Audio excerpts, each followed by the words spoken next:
Ivoire, la Côte d'Ivoire va lancer un label pour l'Atiéké. Les enjeux de la labellisation de cet aliment à base de semoule de manioc à suivre ce soir dans votre journal. La phase de préinscription en ligne pour les nouveaux bacheliers prend fin le 30 octobre prochain. L'opération elle-même a été officiellement lancée hier. Aux États-Unis, l'acteur Arnold Schwarzenegger, élu gouverneur de Californie, c'était un 7 octobre et c'était en 2003. C'est notre éphéméride ce soir. Bonsoir à tous et merci de vous informer sur RTI2. Après donc le cacao ivoire, la Côte d'Ivoire va lancer un label pour l'Atiéké. Cet aliment à base de semoule de manioc très prisé est vendu dans plusieurs autres pays. La valeur ajoutée va consister à protéger le procédé de fabrication et le nom commercial.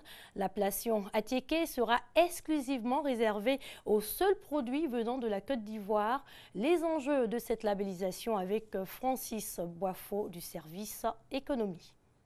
On ne peut pas attirer là 2 fois dans la semaine. Si on a attiré au toit, si c'est bien plein, souvent on peut sortir au moins 40 000, soit 50 000.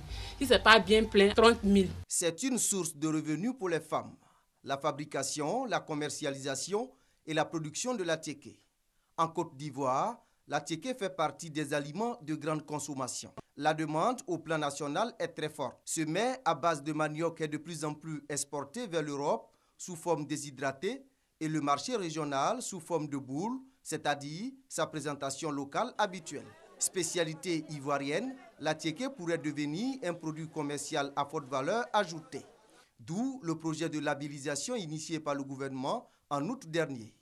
Il s'agit, à travers l'Office ivoirien de la propriété intellectuelle, de protéger 2 choses. Le procédé de fabrication de cet aliment et l'appellation Atiéké. Il va s'agir essentiellement de faire en sorte que l'appellation Atiéké, le nom commercial Atiéké, soit réservé aux seuls produits venant de la Côte d'Ivoire, étant entendu que d'autres pays tiers peuvent produire de la semoule de manioc. Le processus pourrait prendre du temps. 6 mois pour expliquer et déposer la marque à travers le monde, 6 à 18 mois pour protéger le procédé. Un travail qui nécessite attention et rigueur puisqu'il s'agit de produits alimentaires. À Codinome, chercheurs et experts sont à la tâche. Le travail scientifique se poursuit. Le plus difficile reste l'élaboration de la norme sur l'emballage. La labellisation de l'Atiéké exige de nouvelles techniques de transformation et de production. Tous ceux qui veulent produire de l'Atiéké à partir de ce moment doivent se conférer à ce guide. Et dans ce guide, il y a tout le process de production. Celui qui ne suit pas ce guide, il ne peut pas produire de l'Atiéké de bonne qualité. Déjà, des fabricantes et productrices disent vouloir tout mettre en œuvre pour faire la promotion de l'Atiéké ivoirien. Je suis prête à suivre ce que le gouvernement va me demander de faire. Je suis prête à suivre ça. À partir du moment où vous avez une marque sur un produit, ça veut dire que vous avez un monopole sur la commercialisation de ce produit. Ce qui veut dire quoi? Ça vous permet d'écarter la concurrence sur la commercialisation de ce produit. En termes économiques, cette protection va conférer des parts de marché assez conséquents aux producteurs locaux. Des intérêts spécifiques également pour les industriels et producteurs. En 2015, le pays a produit 5 millions de tonnes de manioc. Ça permet aux producteurs, dès lors qu'il est dans un circuit moderne de production, de pouvoir exporter son produit vers différents horizons, ce qui n'est pas le cas actuellement. Ça va permettre de rentrer dans une phase de production industrielle de l'Atiéké. Bien que l'expertise ivoirienne à la matière soit reconnue, le pays ne dispose pas de statistiques sur le volume des ventes d'Atiéké. Les experts indiquent que la labellisation permettra de tracer le circuit de commercialisation, donc d'avoir désormais des données fiables sur ce produit tant sollicité par le marché international. Les enjeux sont tellement importants que certains Ivoiriens craignent que d'autres pays ne protègent la marque Atiéké avant la Côte d'Ivoire. Nous sommes les premiers à avoir produit.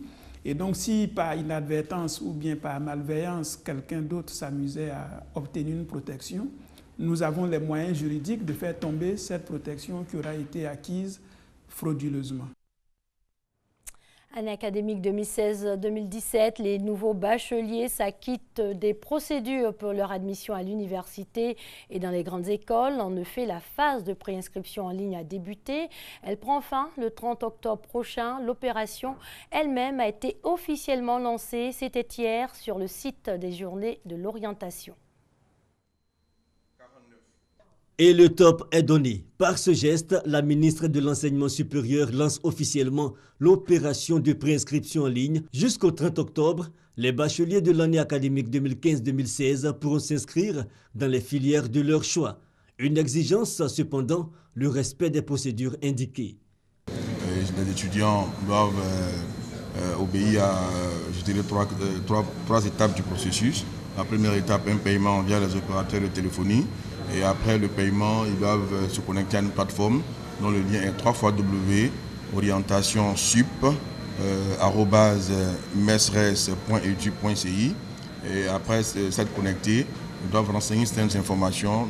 De la salle multimédia des Journées de l'orientation du bachelier, la ministre Ali Ramata a fait le tour des stands. En compagnie des responsables des universités, elle dit apprécier les innovations. Nous aurons l'ouverture de l'université de Mans, qui a comme filière mine et énergie, et l'université virtuelle de Côte d'Ivoire, qui est donc une grande innovation pour répondre aux défis de massification, mais de qualité aussi. Ouverte le 30 octobre dernier, la première édition des Journées de l'orientation du bachelier referme ses portes ce vendredi 7 octobre. Pour le chapitre santé de ce journal, on va parler de la lutte contre le cancer du sein. Une vaste campagne de sensibilisation vient d'être lancée. Elle est dénommée Octobre Rose. Elle est à sa première édition. L'objectif est d'inciter les femmes à un dépistage régulier. Aurélia Droukoula et Serge Coléa. Octobre Rose 2016-2018, c'est le nom de la nouvelle campagne de sensibilisation lancée par le Programme national de lutte contre le cancer. Elle rentre dans sa phase active durant ce mois d'octobre. À travers un vaste programme de communication, les populations ivoiriennes seront informées sur les dangers du cancer du sein. Je voudrais inviter la population civile, notamment les femmes, à venir se faire dépister. Le cancer est l'affaire de tous et non l'affaire du ministère de la Santé. Le cancer du sein est un fléau social. Et lorsque le cancer du sein est dépisté tôt, le patient peut guérir de son cancer. En Côte d'Ivoire, le cancer du sein a connu une croissance considérable selon les spécialistes entre 2000 et 2012. Chaque année, plus de 2000 nouveaux cas sont détectés. Une situation alarmante que les acteurs comptent améliorer avec l'appui des médias. Cette rencontre de ce jour a surtout pour but de renforcer les capacités des journalistes sur la connaissance du cancer du sein. Le vieillissement est le premier facteur de risque. À côté de cela, il y a des cofacteurs. Il est important pour chaque femme, à partir de la trentaine, de consulter annuellement un médecin, un gynécologue ou un cancérologue. En tant que journaliste, nous pouvons contribuer à la lutte avec nos articles, nos écrits. Nous allons faire des dossiers et autres pour accompagner le programme national de lutte contre le cancer en Côte d'Ivoire. Octobre Rose 2016-2018 vise également à collecter 200 millions de francs CFA auprès des partenaires en vue de renforcer les moyens de traitement du cancer du sein. Des moyens qui se résument essentiellement à l'ouverture d'une salle de chimiothérapie et au renforcement du plateau technique. Hors de chez nous, ce focus sur les violents incidents qui ont éclaté en région Oromo, c'est en Éthiopie. Une bousculade provoquée dimanche 2 octobre par la police qui a lancé du gaz lacrymogène sur la foule. C'était lors du festival Irisha, une fête traditionnelle Oromo, l'ethnie majoritaire dans le pays. La tragédie a fait au moins 58 morts. Depuis, les incidents se multiplient, la stabilité du pays est menacée. Que s'est-il passé ce jour-là? Qui sont les Oromo? La chronologie des faits avec Ami Koulibaly. Que s'est-il passé en Éthiopie? Bishoftu, localité du sud-est de la capitale éthiopienne Addis Abeba.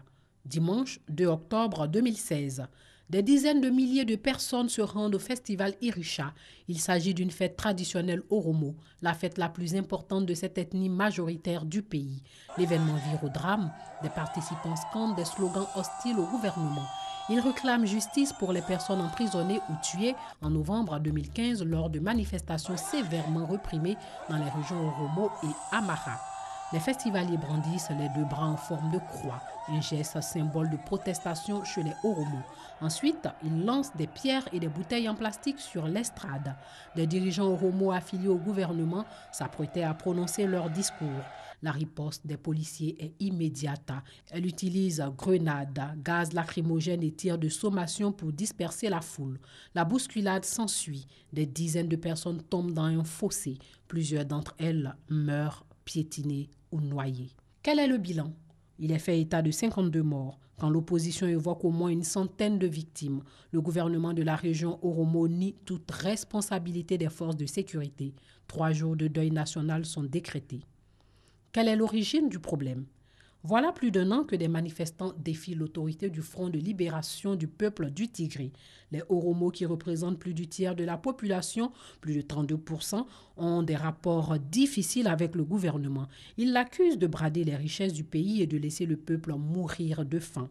Mais tout commence fin novembre. Le gouvernement annonce un plan d'extension de la capitale Addis Abeba. Ce projet, appelé Master Plan, vise à contrôler l'expansion rapide des grandes villes pour atténuer l'exode rural. Le hic, c'est que Addis Abeba est situé dans la région Oromo. Ses habitants rejettent le projet. Ils craignent un accaparement des terres agricoles. Après la région Oromo, les manifestations gagnent la communauté Amara, puis la capitale Addis Abeba. Bien avant, en 2014, ce projet avait suscité une vague de manifestations coûtant la vie à 70 étudiants. C'est quoi le festival Irisha? Il s'agit d'une fête traditionnelle Oromo, la fête la plus importante de cette ethnie majoritaire d'Éthiopie. Ce festival est un pèlerinage sacré chez les Oromo.